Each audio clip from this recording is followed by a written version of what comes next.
Night spring में पहुंचने के बाद सब चीज़ें नॉर्मल नहीं लग रही थी। पानी सूख रहा था, जानवर अजीब तरीके से बिहेव कर रहे थे और ज़मीन धीरे धीरे हिल रही थी। पहले किसी ने ध्यान नहीं दिया, फिर अचानक ज़मीन फट गई और उनमें से निकले अखीलल जमा।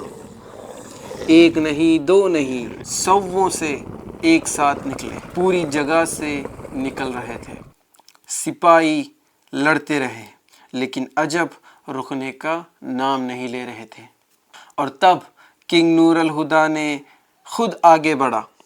उसने बिना किसी डिस्ट्रैक्शन के अपना फोकस पूरा जंग पे लगाया और फिर जैसे उसकी तलवार चली वो फिर नहीं रुका।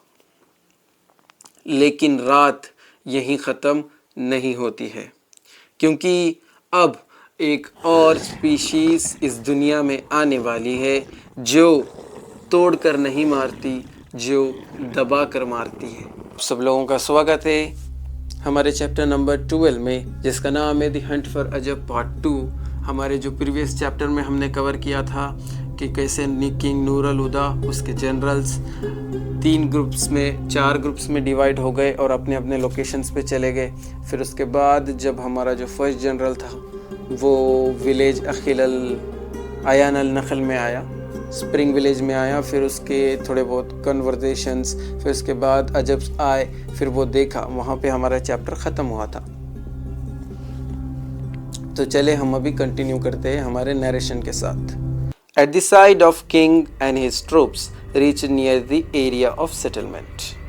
The night spring he entered and divided his soldiers to each area. He guarded the center and now the wait for the Ajabs has begun. Night spring did not rest. The walls dried before midnight.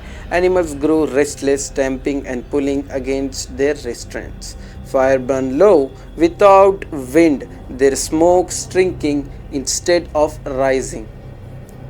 अब यहाँ पे हमें king नूर अल हुदा की side बताई जा रही है कि जब वो और उसके ट्रूप्स और जो 5th जनरल है वो नाइट सेटलमेंट पे आए, तो ये उस नाइट सेटलमेंट में अपने ट्रूप्स को और अपने जनरल्स को फैला दिया और ये बीच में खड़ा हो गया गार्ड करने के लिए। अब वो कह रहा है कि अब वो वेट कर रहा है अजब्स के आने का। और अब हमें नाइट स्प्रिंग की हालत बताई जा रही है कि नाइट स्प्रिंग में रेस्ट नहीं था। उसके बाद जो कुएँ थे वो ड्राइड अप हो गए थे और जो जानवर थे नाइट स्प्रिंग में वो अजीब सी हरकतें कर रहे थे। उन्होंने आवाज़ें निकालना, स्टॉम्पिंग करना, हूफ से स्टॉप करना, ऐसी चीज़ें कर रहे थे। और जो आग है, जो लैंटर्न है, वो बहुत ज़्यादा लो पे चल रही थी। उसके बाद sound carried to far then not at all, as if the land itself has thickened. The first tremor passed unnoticed, the second crack an old stone, the third split the ground. There was no roar, no warning cry. The earth gave away inward, swallowing section of the main street. From the collapse rose mass hoard, board, skid, heavy forcing stone and soil aside, as if they were losing cloth. Aqil al-Jama surfaced. It did not climb out, it advanced. अब उसके बाद जो first trimmer था, जैसे कि अब ज़मीन के नीचे अखिल, एग्जाम्पल ले लो, ज़मीन के नीचे अखिल al-Jama है, तो वो ऐसा निकलने की कोशिश करे, फर्स्ट ट्रिमर दे, किसी को भी समझ में नहीं आया। फिर सेकंड ट्रिमर और ऐसा ज़मीन को फाड़ के निकलने की कोशिश करे, तो जो नाइट सेटलमेंट में कुछ पुरानी जगह थी पथरीली, वो गिर गई। फिर वो थर्ड ट्रेमर में वो ऐसा फाड़ के निकले, कोई वार्निंग नहीं, कोई ग्राउल्स नहीं, कुछ नहीं, सीधा फाड़ कर निकले अखिल al-Jama और सीधा चार्ज करना स्टार्ट कर दिए। जैसा कि उनका इनेट इंस्टिंक्ट था, हमने पढ़ा था उनके डिस्क्रिप्शन में। उनका डिस्क्रिप्शन का चैप्टर नंबर है कुछ 9 या 10, उसमें हमने पढ़ा था कि वो एडवांस करते हैं सीधा सीधा बिना रुके, तो वो यही कर रहा है। Another rapture followed, then another. The settlement broke from within as multiple bodies pushed upward through cellars, roads and foundations. Streets folded, walls collapsed inward. Panic formed not from fear but from lack of space. The horn sounded too late. फिर उसके बाद और एक rapture. अब वो जैसा जैसा बढ़ रहे हैं ना तो वो आवाज़ें आना स्टार्ट हो गई है। सेटलमेंट अंदर से टूट गया और उस ज़मीन में से मल्टीपल बॉडीज़ ऑफ अजब्स बाहर निकले, कुछ रोड में से, कुछ सेलर्स में से और कुछ फाउंडेशंस में से बाहर निकले। और जो वार्निंग हॉर्न्स पहले के ज़माने में कुछ होता है तो हॉर्न बजाते थे, वार्निंग हॉर्न्स, वो बहुत ज़्यादा लेट आए, ऐसा कहा जा रहा है। Troops moved away, shield lock in narrow streets where mass could be slowed. Spears drove forward in unison, strike deep into the thick flesh. Blade followed, hacking, cutting, pulling free. The first Ajab bled heavily, one fell, then another. Their bodies did not stop the advance. Akhil al-Jama pressed forward through their own dead. अब यहाँ पे हमें बताया जा रहा है कि जब ये निकले और हॉर्न्स इन्होंने सुना, फिर उसके बाद ये जो सेटलमेंट का एरिया है ना, इसमें बहुत ज़्यादा नैरो स्पेस है, मतलब ज़्यादा स्पेस नहीं है, इसलिए ट्रुप्स को फ्रीली मूव करने में तकलीफ़ हो रही है। तो उसके बाद इनकी जंग स्टार्ट होती है। स्पीयर्स, स्वॉर्ड्स और फॉर्मेशंस बनाने के साथ साथ ये अटैक स्टार्ट करते हैं, जैसे कि स्पीयर्स सामने थ्रस्ट करना, स्लाइसिंग, कटिंग, थ्रोइंग, थ्रस्टिंग, ये सब करने के बाद हमें बताया जा रहा है कि पहला अजब, फिर उसके बाद और एक अजब गिरता है। मगर ये जो अजब से अखिल अल-जमा वो रुकते नहीं, उनके ही डेड बॉडीज को ऐसा रोल ओवर कर कर वो आगे बढ़ना स्टार्ट कर देते। Weight crushed everything beneath it, fallen soldiers, broken shield, bodies are laid still, those who knocked down were not retrieved, survival required motion. King Nur al-Huda watched the lion bend. He did not move at once. Before entering the fight, he stopped behind the shield wall. Around him was chaos, shouting, melt shrinking, flesh, stone cracking, but he did not react to it. He slowed his breathing, his grip loosened, then settled, his posture aligned. उसके बाद हमें बताया जा रहा है कि जो नीचे गिर गया, जो नीचे नॉकडाउन हो गया, उन्हें रिट्रीव नहीं किया गया। क्यों? क्योंकि अखिल अल-जमा के प्रेशर के अंडर हर चीज़ क्रश हो गई, उनके प्रेशर के अंडर उतना ज़्यादा वो एडवांस से चल रहे थे। फिर उसके बाद हमें बताया जा रहा है कि जो किंग नूर अल-हुदा है वो उसने देखा कि उसकी जो फॉर्मेशंस है वो बेंड हो रहे, मगर वो उसको रिएक्ट नहीं किया क्योंकि उसका सर्वाइवल उसके मोशन पे डिपेंडेड है। फिर उसके बाद वो एक लंबी सांस लेता है और अपने बॉडी को वो लूज़ करता है और उसका जो पोस्चर है, स्वॉर्ड का पोस्चर है, वो सही करता है। अगर आपको पता नहीं तो किंग नूर अल-हुदा शमशेर इस्तेमाल करता है, ठीक है। अब उसके बाद the world narrowed, this was the state of mind, without it forms were useless, wasted motion, wasted strength, every swordsman of the light kingdom knew this. अब ये चीज़ जो इसने लूसन अप अपना पोजीशन सही की, वो है स्टेट ऑफ माइंड। अगर आपको नहीं पता तो स्टेट ऑफ माइंड जो है इस स्टोरी की एक पावर है। हमने इसका जिक्र 3rd चैप्टर में किया था, उसका नाम था द टैलेंट। उसमें मैंने आपको स्टेट ऑफ माइंड के बारे में बताया, फॉर्म्स के बारे में बताया और वगैरह वगैरह चीज़ें बताई। और हर एक स्वॉर्ड्समैन जो है लाइट किंगडम का, उसको पता है कि ये जो स्टेट है ये क्या है। Blade did not obey wasted, the blade did not obey panic, it obey control. Only when his thought became still did he step forward. The Shamsheer moved. Khaf al-Warith, open soft flesh where spearheads had exposed it. The cut was brief, withdrawal in a single breath. Shah al-Dam followed immediately, the blade following past one body into the next without pausing. Blood splayed freely. The blade never struck. He did not stay. Each strike created space, not dominance. अब इसके बाद हमारा जो king नूर अल-हुदा है अपनी शमशीर move कर कर उसका एक अटैक इस्तेमाल करता है। उस अटैक का नाम है खाफ्त अल-वारिद।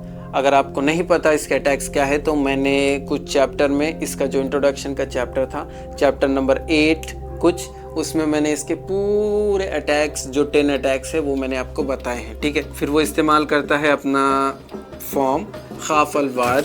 फिर उसके बाद और एक इस्तेमाल करता है जिसका नाम है शाकल दहम।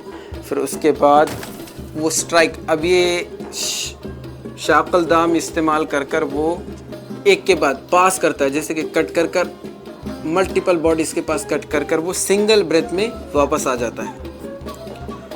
अब उसके जितने भी स्ट्राइक्स वो इस्तेमाल करता है वो उसके बैटल फील्ड पे डोमिनेंस बता रहे हैं, वैसा लिखा गया है यहाँ पे।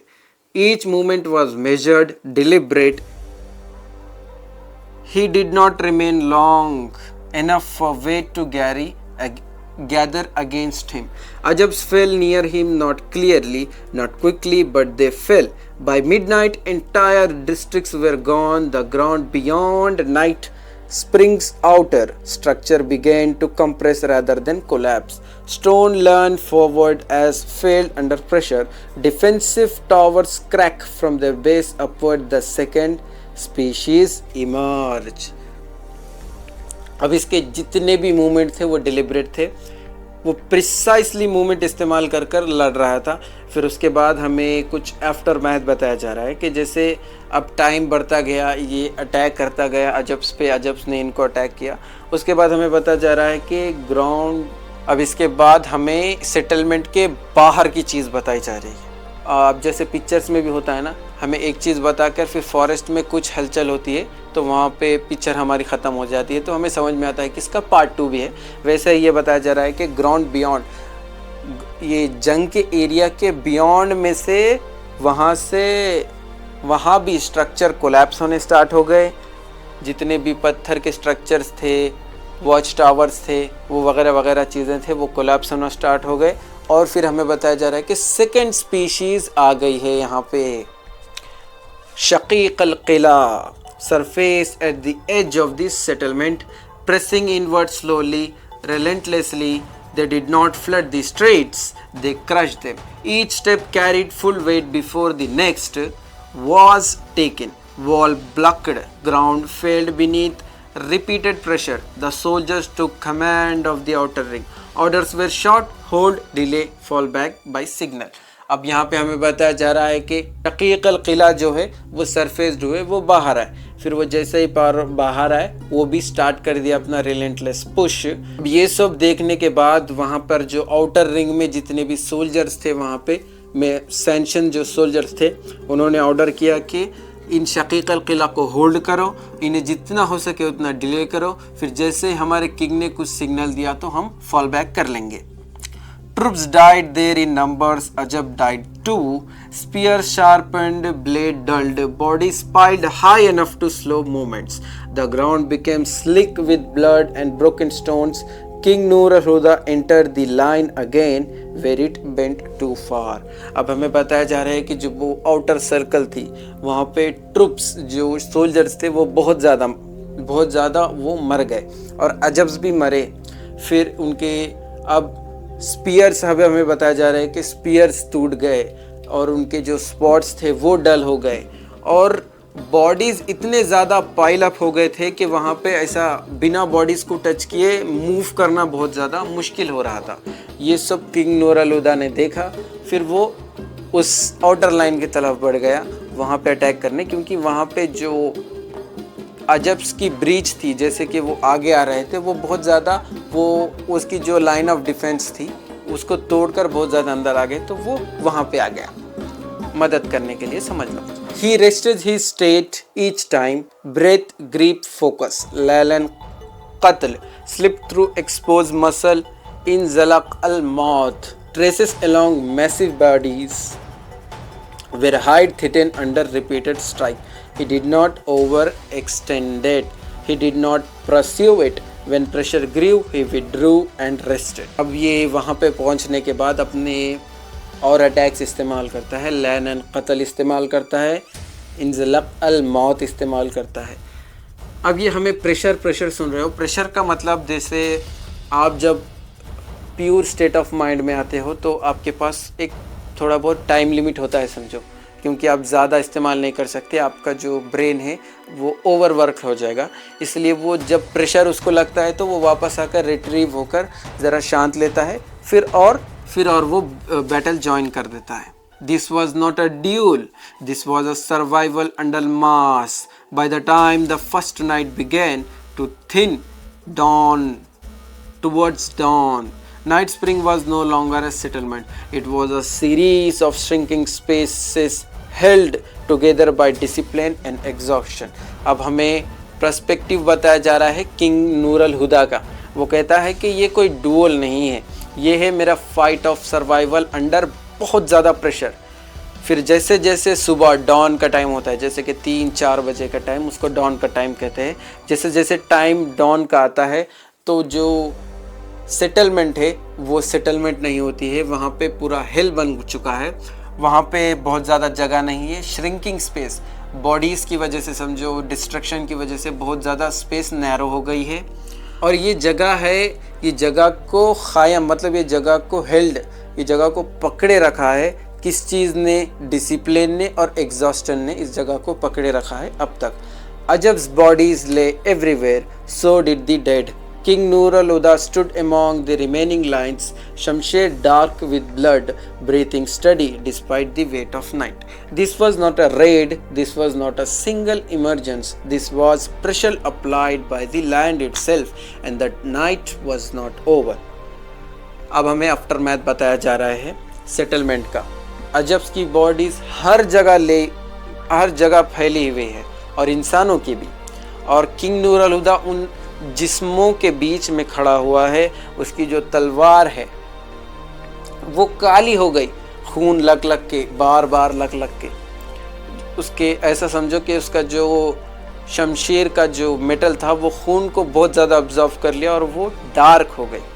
और ये कोई रेड नहीं है, ये सिर्फ एक सिंगल इमरजेंस था, सिर्फ ये एक बार ही निकले हैं अजब्स, अभी और बाकी है, ऐसा किंग नूर अल-हुदा समझ रहा है।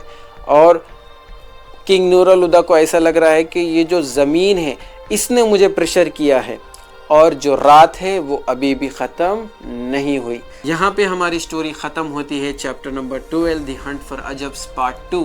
मैं आप सबसे मिलता हूँ चैप्टर नंबर 13 के साथ। शुक्रिया, बाय बाय, इजाज़त दीजिए।